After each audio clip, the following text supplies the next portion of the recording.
بسم اللہ وباللہ وتوکلت علی اللہ۔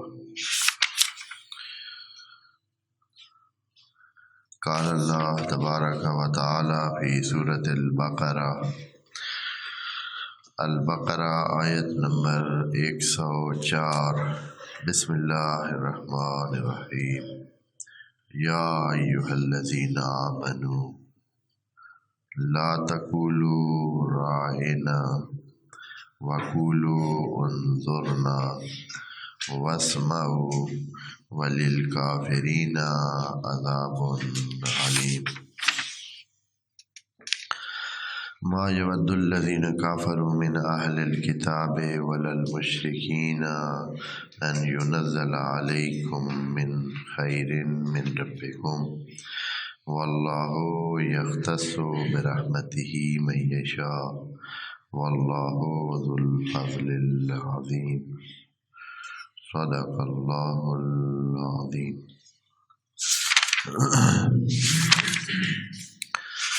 پچھلی آیات میں بنو اسرائیل کی طرف وعلیکم السلام بنو اسرائیل کی طرف سے یہ سلسلہ چل رہا تھا کہ وہ مختلف قسم کے ہیلے اور بہانے کر کے نہ ماننے کی سعی کر رہے تھے، اور جیسے تیسے ابھی تھا انہوں نے کتاب خدا کو اپنی پیٹھ پشت بھیجا اور ڈالا اور پھینکے رکھا اور پھینکنے کی کوشش کی۔ تو آیت نمبر 102 میں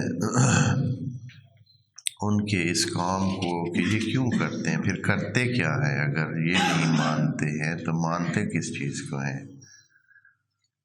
تو اس کی تشریح کی کہ یہ جادو، سحر اور ٹوٹکے ٹونوں میں لگے ہوئے ہیں اور اس کو نسبت دیتے ہیں جناب سلیمان کی دور حکومت پر، اور اسی طرح بابل کے زمانے کی طرف کہ بابل کے زمانے میں، یعنی بابل میں جب ایک سلسلہ تھا تہذیب بابل اور بہت بڑے سلسلے تھے ان کے آبادی کے اور ثقافتی تمدن اور تہذیب کی جو ترقی تھی وہاں، تو اسی دور میں یہ بھی ساتھ چل رہا تھا کہ وہاں جادوگری اور سحر انگیزی یہ کام بھی بہت ترقی یافتہ تھے، تو وہاں جو فرشتوں کو بھیج کر اس کو روکنے کی مدد کی اللہ تعالیٰ نے۔ تو یہ لوگ اپنے اس کام کو کہ اب جو ہے یہ سحر اور جادو اور ان چکروں میں کیوں پڑے ہوئے ہیں، یہ یہود کی بات ہو رہی ہے، یہ بنو اسرائیل کی بات ہو رہی ہے کہ نبی کے زمانے میں وہ ان سلسلوں میں مصروف تھے اور اس کو نسبت دیتے تھے کہ یہ ہم ایسے نہیں کر رہے ہیں، یہ جناب سلیمان کے دور حکومت سے یہ کام آ رہا ہے، اور وہ بھی کرتے تھے ہم بھی کرتے ہیں۔ اسی طرح وہ کہتے تھے کہ وہ فرشتے جادو سکھانے آئے تھے، ہم نے سیکھا اور ہم انہی کاموں میں لگے ہوئے ہیں۔ تو ایک تو یہ بہانہ کر کے یہ ہٹتے تھے اس سے، دین خدا کو سائڈ پہ رکھ کے انہی چکروں میں چلے رہتے تھے۔ اور ماشاءاللہ آپ دوست ابھی جوانی کے دور سے گزر رہے ہیں،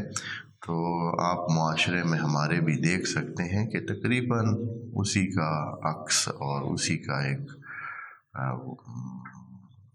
تصویر تقریباً اسی ٹائپ کی ہمارے معاشروں میں بھی موجود ہے، بلکہ تمام اسلامی معاشروں میں نے کل دوستوں کو بتایا تھا، یہ صرف ہمارے اس بر صغیر کی بات نہیں ہے، پاک و ہند و بنگلہ دیش اور یا سری لنکا اور آس پاس کے یہ جو ممالک ہیں یہاں کی بات نہیں ہے، یہ تمام اسلامی ممالک میں، حتیٰ یہ جو عرب ممالک ہیں، گلف کے ممالک میں، وہاں بڑی شدت سے یہ کام جو ہے اس کام میں لوگ لگے ہوئے ہیں، اور ایک دوسرے کو نیچے دکھانے کے لیے اس ٹائپ کے مسائل میں داخل ہوئے رہتے ہیں اور کام کرتے رہتے ہیں، اور اس کا پتہ جو ہے وہ نیٹ سے پتہ چلتا ہے، جو وہاں کے آپ دیکھ سکتے ہیں کہ وہاں کے جو نیٹ کے وہ ہوتے ہیں دینے والے پروگرام، اور مختلف قسم کی اپنی طرف سے ہنٹس دینے والے بہت زیادہ ایسے ہیں جو انہی چیزوں کے علاج کے لیے ٹوٹکے ٹونے، سحر اور مغلوب کرنے کے لیے طرف مقابل کو اور چکانے کے لیے اور پتہ نہیں کیا کیا سلسلے جو ہے وہ حاصل کرنے کے لیے طریقہ کار جو ہے انہوں نے پیش کر رکھے ہوتے ہیں۔ تو یہ آیت پچھلی جو ہے وہ اس ضمن میں تھی، تو اللہ تعالیٰ نے اس ضمن میں بتایا تھا کہ یہ کاروائی نقصان دہ ہے، اس طرح کو چھوڑنا چاہیے، اور اگر آخرت کی بہتری اور مثوبت چاہتے تھے تو ایمان لے آنا چاہیے، اور اس طرح۔ آج جو ایک اور بات، جو یہود کا ایک اور کارنامہ اس زمانے میں نبی خاتم کے زمانے میں پیش آتا تھا اور ایک شرارت تھی، اس کا ذکر اس آیت نمبر 104 میں ہو رہا ہے۔ ہوتا یوں تھا کہ جناب نبی مرسل خاتم النبیین صلوات اللہ علیہ اسی طرح لوگوں سے خطاب فرماتے تھے، باتیں ہوتی تھی، اصحاب بیٹھے ہوتے تھے، مختلف قسم کی تبلیغ کی باتیں، تعلیم کی باتیں، تربیت کی باتیں، شریعت کی باتیں ہوتی تھیں۔ تو سپیکر کا اس طرح انتظام تو نہیں ہوتا تھا،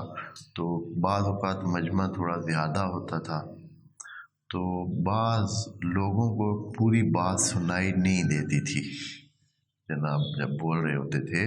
تو یقیناً ان کا لہجہ بھی مناسب اور متعادل انداز کے بولنے کا تھا، تو ساری بات سب تک نہیں پہنچتی تھی۔ تو سادہ لوگ جو عرب تھے، یا ایسے جو بالکل سادہ مسلمان، ٹھیک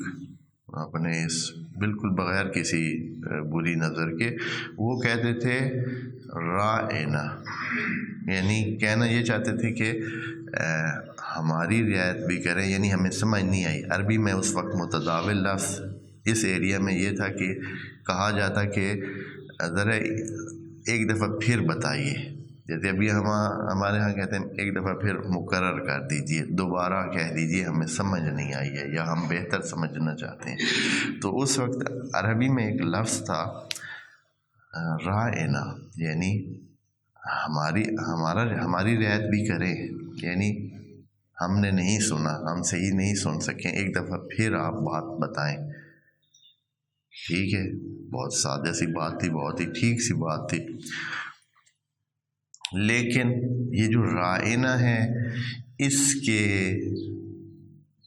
لفظی اس تلفظ میں تھوڑی سی اگر زبان کو لچکایا جائے اور ایسے اس میں تھوڑا سا یہ پر مزید زور دیا جائے تو یہ بن جاتا ہے رائنا۔ رائنا یعنی وہ کہنا تو وہی رائنا ہی تھا، لیکن رائنا تھوڑا سا زیادہ یہ کی طرف کھینچ کے لے جاتے تو اس کا معنی چینج ہو جاتا ہے۔ تو یہ لوگ بھری مجلس میں، بھری محفل میں سارے بیٹھے ہیں، اصحاب بیٹھے ہیں، جناب ختمی مرتبت وہ بات کر رہے ہیں، اور ادھر سے اس قسم کے لوگ جو کہ ان محفلوں میں آتے تھے سننے کے لیے، تو آزاد تھے نہ، سب آ سکتے تھے، تو وہاں یہ جان بوجھ کر بغیر اس کے کہ بھائی کوئی مشکل بھی ہو، پھر بھی یہ لفظ اس انداز میں بولتے تھے۔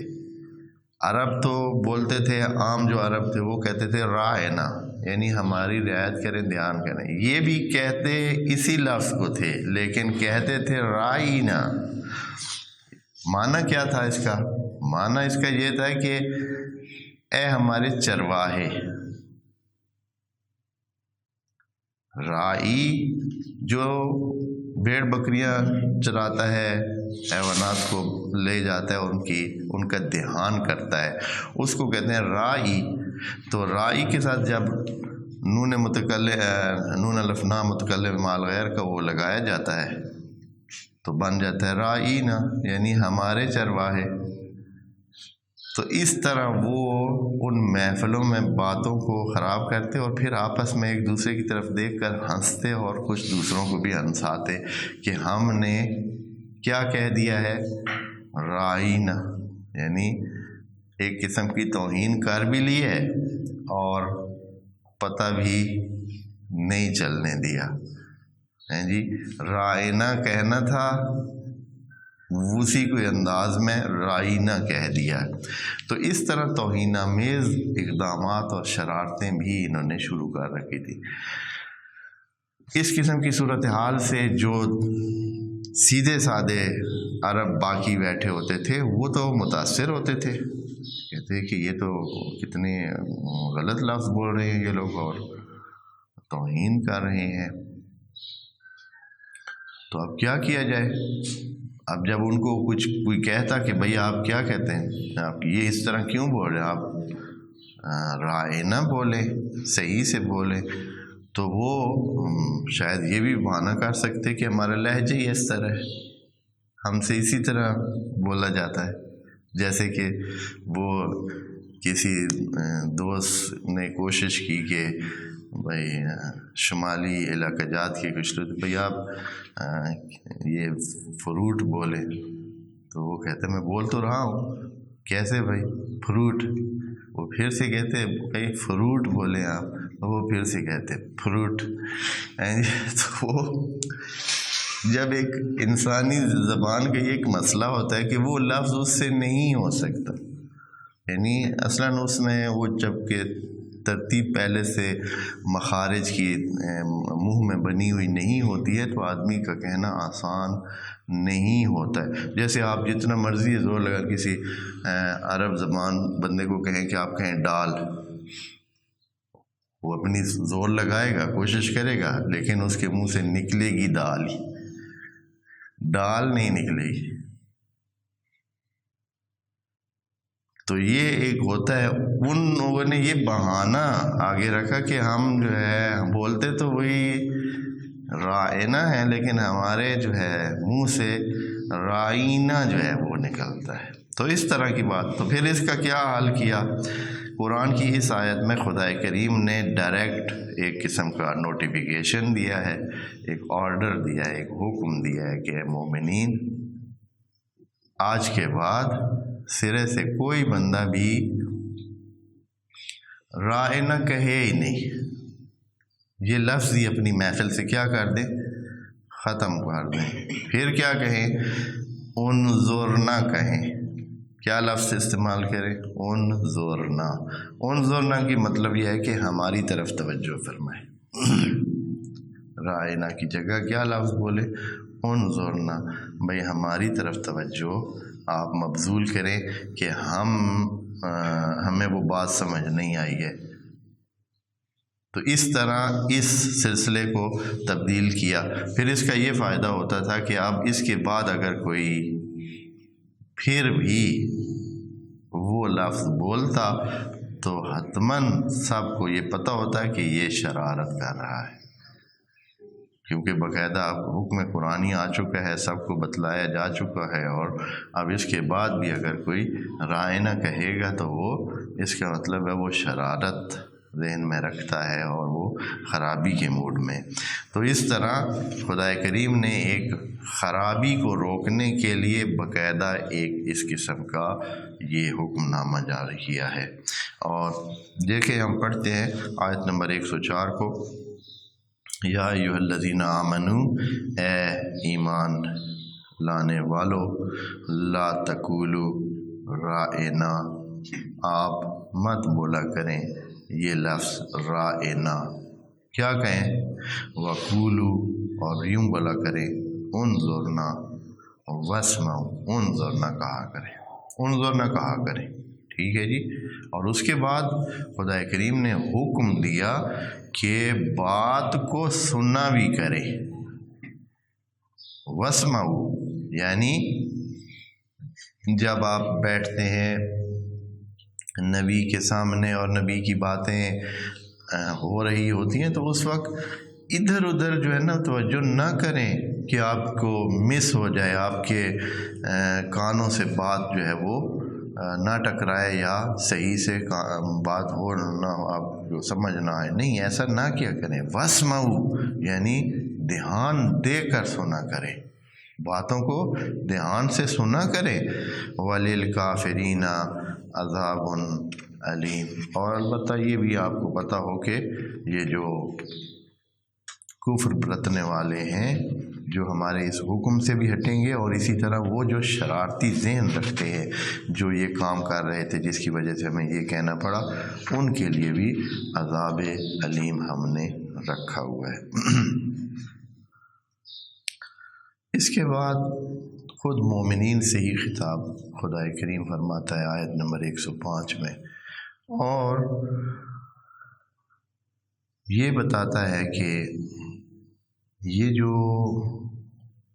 اہل کتاب ہیں، خصوصاً تورات کے حامل لوگ یعنی اہل یہود اور دوسرے مشرکین جو ہیں، اصل میں ان کا مسئلہ کیا ہے، ان کو کیا ہو گیا ہے؟ عقل مند لوگ ہیں، دیکھیں نا، سوال تو ہوتا ہے کہ یہ اتنے چالاک لوگ، اتنے فتین ذہین لوگ، انہوں نے پورے علاقے کو اپنے تجارتی سلسلوں میں اس طرح گھیر رکھا تھا کہ ٹھیک ٹھاک یہ وسائل والے لوگ تھے، سمجھدار لوگ تھے، اور ایک انہوں نے حکومت نہ ہونے کے باوجود بھی ایک سٹیبل قسم کی لائف، زندگی کا ایک سلسلہ قائم کر رکھا تھا۔ تو ایسے یہ آسان کام تو نہیں ہوتا ہے کہ جہاں حکومت بھی ایک نہ ہو، صرف قبائلی سسٹم کو ہی، تو قبائلی سسٹم کے جو اگوان اور بڑے ہوتے ہیں وہ بڑے سمجھدار اور سیانے لوگ ہوتے ہیں، اپنے دنیاوی کاموں میں وہ بہت بڑھیا قسم کے لوگ ہوتے ہیں، شمار ہوتے ہیں، اور لوگ ان کی بات سنتے بھی ہیں، اور وہ اس قابل بھی ہوتے ہیں کہ ان کی بات سنی جائے، لوگ اتنے ان کا احترام کرتے ہیں، عقل مندوں میں شمار ہوتے ہیں۔ اس کے باوجود ان کا نہ ماننا یہ کیا ہے؟ ایک صحیح حقیقت ان کے سامنے رکھی جا رہی ہے، کتابوں سے وہ واقف بھی ہیں کہ الہی کتابیں کیسی ہوتی ہیں، احکام الہی کیسے ہوتے ہیں، تعلیمات الہی یا تعلیمات آسمانی ان کا کیا رنگ ڈھنگ ہوتا ہے، یہ ساری چیزیں جانتے ہیں، اور یہ بھی جانتے ہیں کہ یہ جو ابھی قرآن نازل ہوا ہے اس میں بعین ہی وہی تعلیمات اسلامی اور تعلیمات الہی ہیں جو پچھلی کتابوں میں بھی ہیں، اور جناب موسیٰ نے بھی انہی کی تعلیم دی تھی، اور مشرکین مکہ بھی خود جانتے تھے کہ یہ جو باتیں ہیں یہ عام نہیں ہیں، یہ آسمانی باتیں ہی ہیں، تو پھر بھی نہیں مان رہے تھے۔ مسئلہ کیا تھا؟ مسئلہ ان کو یہ تھا کہ ان کو یہ بات کسی طرح ہضم نہیں ہو رہی تھی کہ ہم سے ہٹ کر یہ قرآن ایک عام اور ایک بہت ہی جو وسائل کے لحاظ سے کم تر ایک شخص ہے اس کی طرف آیا کیوں ہے۔ اہل کتاب کو تو یہ درد دل تھا کہ ان کے پیٹ میں اس وجہ سے درد تھا کہ یہ ہم سے ہٹ کر، ہماری لائن سے ہٹ کر دوسری لائن میں کیوں گیا ہے۔ ہم جو تھے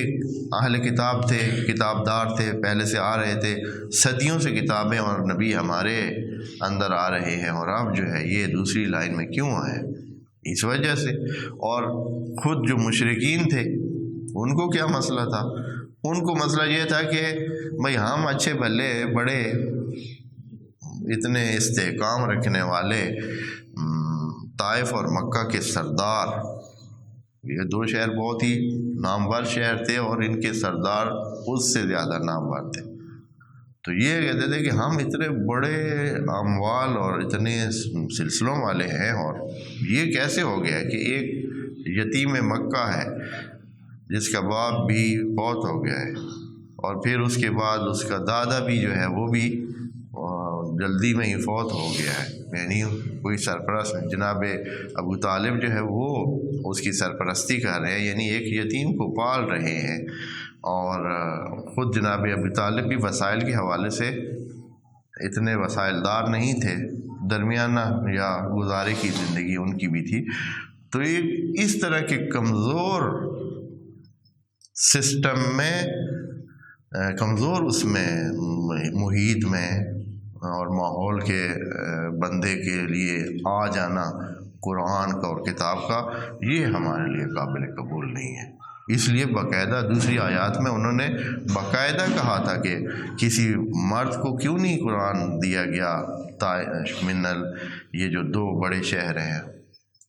دو قریوں میں سے، دو عظیم قریوں میں سے ان میں سے کسی کو کیوں نہیں دیا گیا، اس بندے کو کیوں دیا گیا؟ ایک تھوڑی حیثیت، ان کی نظر میں تھوڑی حیثیت والے بندے کو کیوں دیا گیا؟ دیکھیں یہ اس آیت میں یہی ان کا درد دل جو ہے، یا ان کے پیٹ میں جو درد ہے، اس کا بیان ہو رہا ہے۔ آیت نمبر 105 میں کہ یہ جو شرارتیں کر رہے ہیں، یہ جو مان نہیں رہے ہیں، یہ جو بہانے سے ادھر ادھر کرتے ہیں، وجہ کیا ہے؟ کہتے ہیں وجہ یہ ہے، ما یود الذین کفروا من اہل الکتاب، نہیں ہے پسند ان کو جو کفر برت رہے ہیں، من اہل الکتاب، یہ اہل کتاب میں سے، ان کو بھی پسند نہیں ہے، اور ولل مشرکین، اور نہ ہی ان دوسرے مشرکین کو جو کہ اللہ کے ساتھ، وہ اللہ کو مانتے تھے۔ آپ کو یہ بتایا نا، مشرک کا معنی آپ توجہ رکھیں کہ مشرکین اس لیے ان کو بولتے ہیں کہ یہ اللہ کو مانتے تھے، الرحمن کے نام سے یہ واقف تھے، الرحمن کے طور پر اللہ کو یہ مانتے تھے۔ صرف مانتے کس چیز کو نہیں تھے کہ بس وہی ایک ہے، رب بھی وہی ہے، خالق بھی وہی ہے، مالک بھی وہی ہے۔ خالق کی حد تک مانتے تھے، جہاں ربوبیت کی بات آتی تو یہ لوگ ہٹ جاتے، کہتے کہ چلا نہیں رہا ہے، وہ چلانے والا کام جو ہے وہ ہمارے یہ جو بت ہیں، جیسے بعل ہے، جیسے وہ انہوں نے بتوں کے نام بھی رکھے ہوئے تھے، 5-7 بڑے بڑے بت بنائے ہوئے تھے، تو بھائی یہ چلا رہے ہیں، یہ ان کے اختیار میں ہے۔ تبھی پھر سجدہ بھی وہ ان کے نام کا کرتے تھے، نظر و نیاز بھی ان کے نام کی دیتے تھے کہ بھائی وہ چلا رہے ہیں۔ نہ ہی پسند ہے اہل کتاب کو اور نہ ہی پسند ہے مشرکین کو۔ کیا نہیں پسند ان کو؟ ان ینزل علیکم من خیرن، کہ کوئی خیر کیا ہو، نازل ہو آپ پر، یعنی مومنوں پر یہ جو خیر ہوئی ہے نازل، کہ قرآن آیا ہے اور مسلمان ہو گئے، انہوں نے مان لیا ہے کہ ان پر کوئی چیز نازل ہو، یہ اصلاً اس وجہ سے درد میں مبتلا ہے۔ ان ینزل علیکم من خیر من ربکم، آپ کے رب کی طرف سے کوئی خیر نازل ہو، یہ ان کو پسند نہیں ہے۔ اچھا، تو کیا اللہ اپنا تبصرہ جیسے کہ عرض کیا ہوا ہے، خدا کریم کا بڑے ہی قرآن میں ایک دلچسپ انداز ہے کہ وہ کسی بات کو، حتیٰ ایک جملے کو بھی اوپر نیچے نہیں ہونے دیتا ہے کہ جس سے گمان کوئی اور چلا جائے، کوئی اور بات ذہن میں رہ جائے، نہیں، اس کو ادھر ہی فکس کرو، درمیان میں ہی گفتگو کو روکو، ادھر ہی فکس کرو، پھر آگے بڑھو۔ تو خدا کریم فرماتا ہے کہ اے بندگان خدا، واللہ یختص برحمتہ من یشاء، آپ کوئی ہے جو اللہ کے لیے یہ متعین کرے کہ بھائی وہ کس پر اپنی رحمت بھیجے اور کس پر نہ بھیجے، جو آپ لوگ یہ باتیں کر رہے ہیں؟ آیا اصول یہ ہے کہ کوئی اور بتائے گا اللہ کو کہ کدھر جو ہے رحمت اس نے اپنی بھیجنی اور کسی نے نہیں، جو آپ یہ کہہ رہے ہیں، یا آپ نے کوئی معاہدہ کر رکھا ہے، یا آپ کو اللہ نے بتا رکھا ہے پہلے بھائی آپ کے مطابق ہی چلا جائے گا؟ تو فرماتے ہیں واللہ یختص برحمتہ من یشاء، اللہ اپنی رحمت سے اس کو نوازتا ہے جس کو وہ چاہے۔ البتہ دوسری آیات میں اللہ تعالیٰ نے یہ چیزیں ساری مشخص کی ہوئی ہیں کہ اللہ ایسے نہیں چاہتا ہے۔ اللہ بھی جب چاہتا ہے تو اس کے چاہت کے پیچھے ان لوگوں کے حالات ہوتے ہیں، وہ علم، جیسے کہ اللہ نے فرمایا کہ واللہ یعلم حیث یجعل رسالتہ، اللہ کو علم ہوتا ہے کہ وہ کدھر رسالت اپنی دے رہا ہے اور کن کو دے رہا ہے، یعنی ایسے نہیں ہے کہ وہ اپنی رسالت کسی کو دے دے بس ایسے ہی، جیسے کہ ابھی جناب رسول ختمی مرتبت کو جو رسالت دی ہے تو اس کے لیے پہلے کتنا ان کو ایک خاص قسم کے دورانیے سے، ریاضت کے دورانیے سے گزارا ہے، لیکن یہ چیزیں ذکر جو نہیں ہوتی ہیں، یوں سمجھا جاتا ہے کہ جیسے کہ یہ چیزیں بغیر کسی تکلیف اور زحمت کے اور بغیر کسی ریاضت اور عبادت کے جناب کے سپرد کی گئی ہیں۔ ایسے نہیں تھا۔ پہلے دوستوں کی خدمت میں آج کہہ چکے ہیں کہ شعبان اور رجب اور شعبان کے 2 مہینے حضرت پچھلے کتنے سالوں سے غار حرا میں گزارتے تھے، اور غار حرا کی تفصیل پہلے بھی بتائی ہوئی کہ ابھی بھی وہ اتنی دور جگہ ہے کہ کوئی ادھر اتنی آسانی سے نہیں جاتا ہے، اور ادھر آبادی قریب اب تھوڑی ممکن ہے قریب ہو گئی ہو، لیکن اس وقت تو ایسے تھا کہ جیسے خالی جگہ جہاں چرند نہیں ہے، پرند نہیں ہے، درخت نہیں ہے، پانی نہیں ہے، بوٹا نہیں ہے، یعنی زندگی کا کوئی اثر جسے آپ کہہ سکتے ہیں، زندگی کا کوئی اثر نہیں ہے، صرف ایک پہاڑ ہے، یعنی آس پاس میں چھوٹے چھوٹے ٹیلے پہاڑ، اور اس طرح وہ بھی ایک پہاڑ ہے۔ اس پہاڑ میں ایک بہت ہی، جس کو غار کہنا تو نہیں چاہیے، غار نہیں ہے، چھوٹی سی ایسے پتھر تھوڑے سے اوپر نیچے آگے بڑے ہوئے ہیں، اور اس میں ایک ہم تو یعنی دیکھا کہ وہاں کھڑا بھی آدمی صحیح سے نہیں ہو سکتا، اتنی ہی جگہ، تو وہاں بیٹھے رہتے پورے 2 مہینے، ریاضت عبادت میں مصروف رہتے، اور اس وقت یقین جانے کہ ایسی صورت ہے جس میں واقعاً اللہ کے سوا کوئی چیز انسان کو نظر آتی بھی نہیں، تو اس طرح واللہ یختص برحمتہ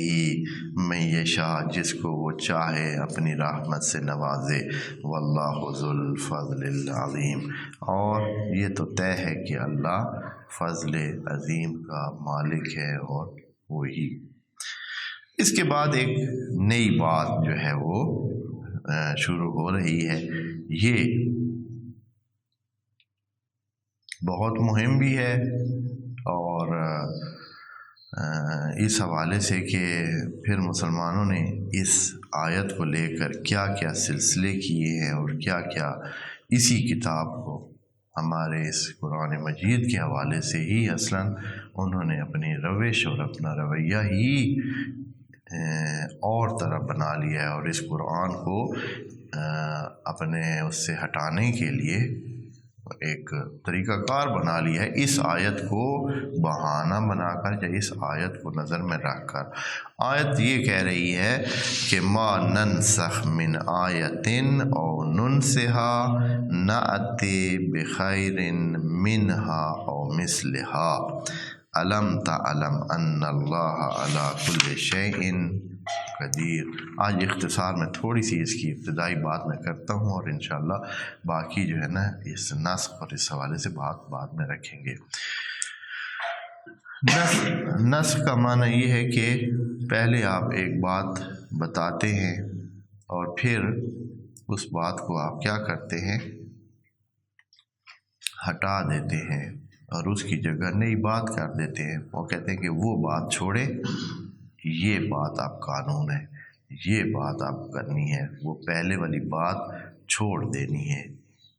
یا یہ ہے کہ آپ کیا کرتے ہیں، کچھ قانون کو بعد کے لیے رکھ دیتے ہیں، کہتے ہیں کہ یہ بات آپ ابھی تک اتنی دیکھ لیں، سن لیں، اور اس کا جو باقیہ حصہ ہے یا اس کا جو تکملہ ہے وہ بعد میں آئے گا۔ ننسخ کا معنی یہ ہوتا ہے کہ ایک بات کو سرے سے ختم کر دینا، اور کہنا کہ اس کی جگہ نئی بات آ گئی ہے، اور نن سے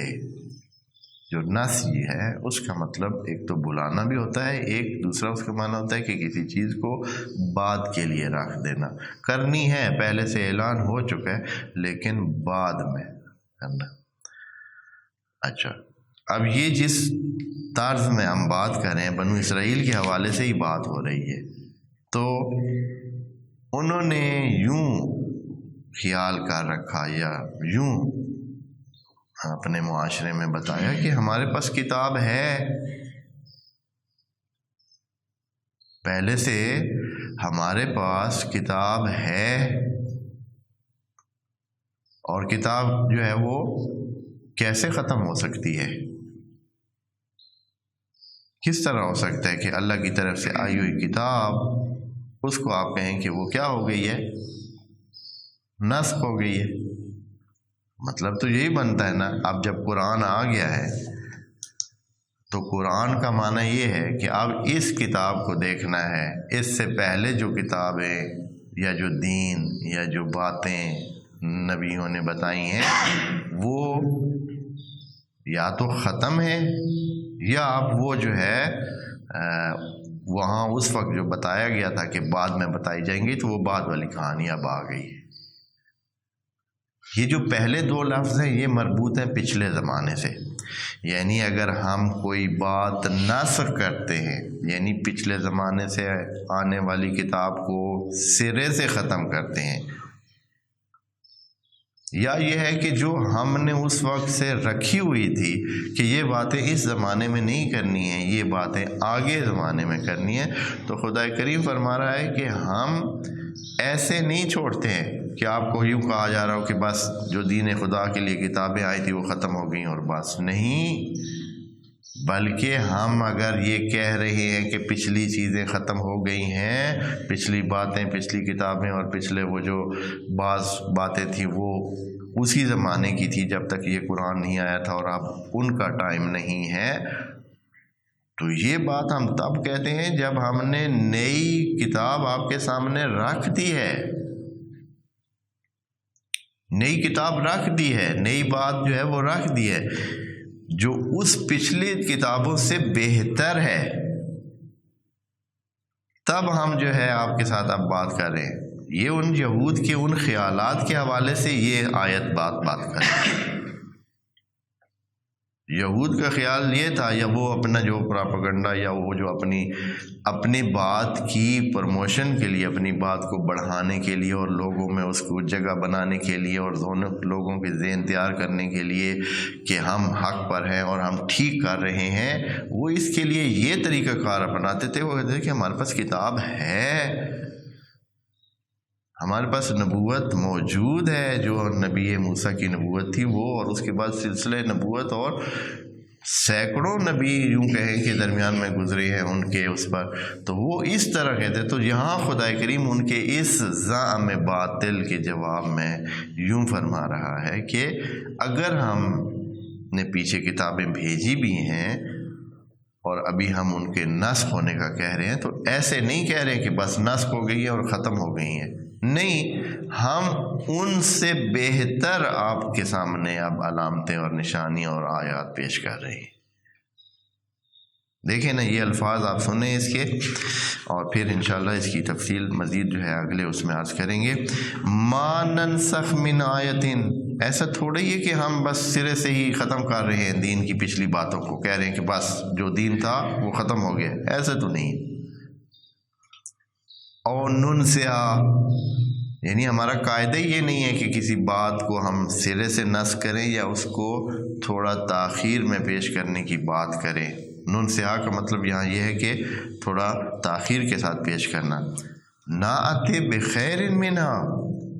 یہ تب ہم کرتے ہیں جب اس سے بہتر ہم پیش کرتے ہیں۔ او مثلہا، یا اگر ایسے قوانین ہیں جن کو تبدیل کرنے کی ضرورت ہی نہیں ہے، جو آج بھی اپ ڈیٹ ہیں، جو آج بھی آج کے زمانے کے مطابق بھی ہیں، یا بالکل یونیورسل ہیں، یعنی کائناتی ہیں، پورے ان کا رنگ ایسا ہے کہ وہ جس طرح کہتے ہیں کہ بین الاقوامی سطح پر اور تمام انسانی معاشروں کے لیے چلنے کے قابل ہیں، تو ان کو ہم تبدیل کرتے ہی نہیں ہیں۔ او مثلہا، یا پھر اسی کی مانند ہم جو ہے نا قانون لے کے آتے ہیں۔ یہ نہیں کہ ہم سرے سے آپ ختم کر رہے ہیں اور آپ یہ سب کو بتاتے پھریں کہ ہماری کتابوں کے ختم ہونے کا اس میں یہ آ رہا ہے حکم، تو یہ کیسے ہو سکتا ہے کہ اللہ کی کتاب ہو اور مانی ہوئی کتاب ہو، نبی بھی جو ہے وہ بڑے نبیوں میں سے ہوں، اور ان کی بات کو آج کیا کیا جا رہا ہو،